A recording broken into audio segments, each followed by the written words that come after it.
Good evening, visitors, and welcome to the Australian War Memorial's last post ceremony. My name is Jared Pratt. We warmly welcome the family of Private James Ashton Taylor, whose story will be told shortly by Wing Commander Ian Taylor from the Royal Australian Air Force, who is Private James Ashton Taylor's great-nephew. We also warmly welcome Sandy Larksonen Sharon, Defence Family Advocate. As always, we welcome the veterans who have served, those that are still serving, and the families that love and support them. We acknowledge the members of RSL Services Clubs Association, RSL Victoria and RSL Queensland, who are watching the broadcast of this ceremony from across Australia. During this evening's ceremony, wreaths will be laid at the base of the pool of reflection by family and visitors to the memorial. If you're able, please stand and join in singing the national anthem.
If able, please be seated.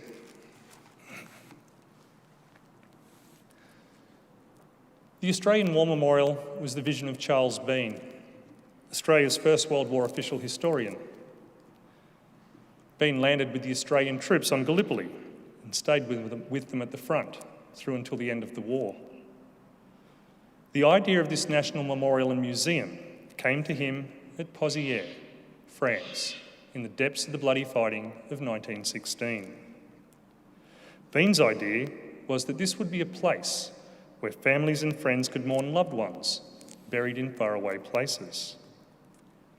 It would also be a place that could help all Australians understand what these men and women had endured and what they had done for us.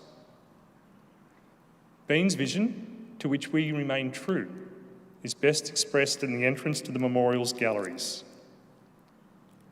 Here is their spirit, in the heart of the land they loved, and here we guard the record which they themselves made.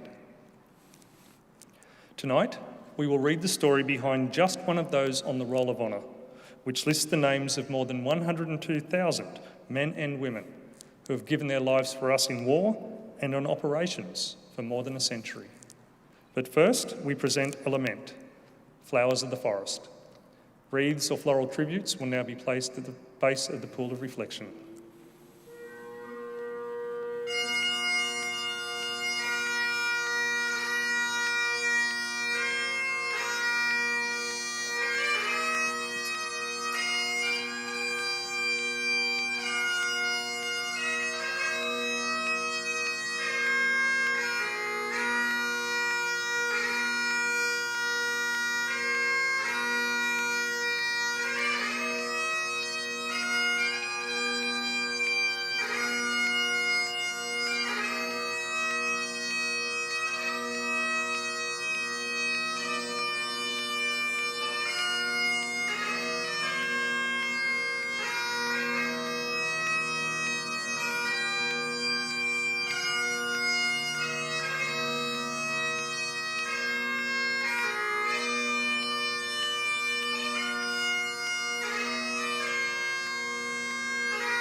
Today, we remember and pay tribute to Private James Ashton Taylor.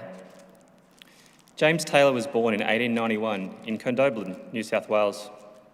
He was the son of citrus farmer James Ashton Taylor Sr. and his wife Annie. He received his education at Galston Public School alongside his only brother Harold. In his youth, his father trained him as an orchardist, which was his profession at the outbreak of war in 1914. Taylor enlisted in the Australian Imperial Force on the 5th of January 1915 in Liverpool, New South Wales. He was assigned to the 4th Reinforcements of the 3rd Battalion, which embarked from Sydney on board the troop ship Shropshire on the 17th of March 1915. Private Taylor arrived on the Gallipoli Peninsula at the end of May 1915 during a lull in the fighting which followed the landing on the 25th of April. During that time, life in the front lines was characterised by occasional sniper fire and raids as the Allies attempted to defend ground taken the month before. Private Taylor's quiet introduction to the front endured until August, when the Allies attempted a second offensive to push further towards their objectives. The 1st Australian Infantry Brigade was tasked with attacking Turkish defensive positions at an area known as Lone Pine in early August 1915. The attack was planned as part of a diversion to cover Anzac units attacking positions at Chanock Bear and Hill 971. In the early hours of the morning of the 6th of August 1915, the 3rd Battalion, with Private James Taylor among them, charged Turkish defensive positions at Lone Pine. As they reached the Turkish lines, advancing troops encountered trenches that had been covered by pine logs, offering protection to the enemy and severely hindering the Australian advance. Troops were forced to break through the log roofs, often engaging the enemy in hand-to-hand combat. Taylor's comrade, Private Brian Doherty, who was wounded on the first day at Lone Pine, wrote of the attack, "The good old 3rd suffered heavily, and I don't know how many of my mates have gone. I can't even describe the battle as it was just hell let loose. Shells, shrapnel and rifle fire, bombs and machine guns all going at once, and we charged right into the middle of it." Though the main objective was taken within 20 minutes, 4 days of intense fighting followed, costing more than 2,000 Australian casualties. It was at some point during this attack that Private James Taylor went missing. Information received by Taylor's family about his whereabouts was conflicting and was drawn out over a number of months. His mother Annie wrote numerous letters to base records in Melbourne and placed several notices in the newspapers, hoping for some information as to the fate of her eldest son. An investigation of Taylor's fate began, attracting testimonies from his comrades who reported sightings of the young private. In December 1915, Private Wilkinson of the 3rd Battalion claimed that Taylor was killed beside him in the trenches during the battle at Lone Pine. Just months later, in February 1916, 2 more members of the 3rd Battalion claimed they had seen Private Taylor working at AIF headquarters in London in September 1915, having lost his eye during the fighting at Gallipoli. The conflicting information provided about the fate of Private Taylor resulted in a court of inquiry being held in mid-1916. The inquiry determined that he was killed in action during the charge at Lone Pine, probably on the 7th of August 1915. Private James Taylor's final resting place was never located. Instead, he is commemorated on the Lone Pine Memorial among more than 4,000 others with no known grave. He was just 23 years old. His name is listed on the Roll of Honour on my right, among almost 62,000 Australians who died while serving in the First World War. His photograph is displayed today beside the pool of reflection. This is but one of the many stories of service and sacrifice told here at the Australian War Memorial. We now remember Private James Ashton Taylor, who gave his life for us, for our freedoms, and in the hope of a better world.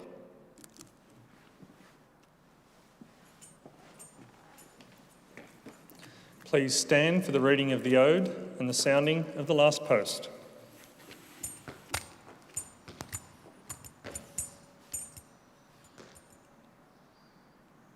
they shall grow not old, as we that are left grow old. Age shall not weary them, nor the years condemn. At the going down of the sun, and in the morning, we will remember them.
Lest we forget. Lest we forget.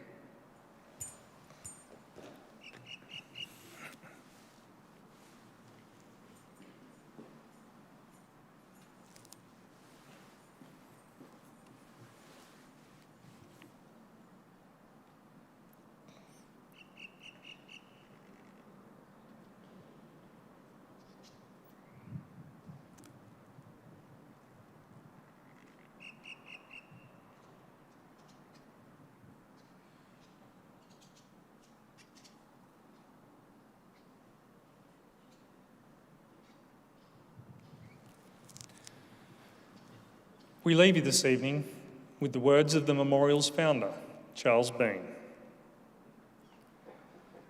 Many a man lying out there at Poziere, or in the low scrub at Gallipoli with his poor tired senses barely working through the fever of his brain, has thought in his last moments, well, it's over.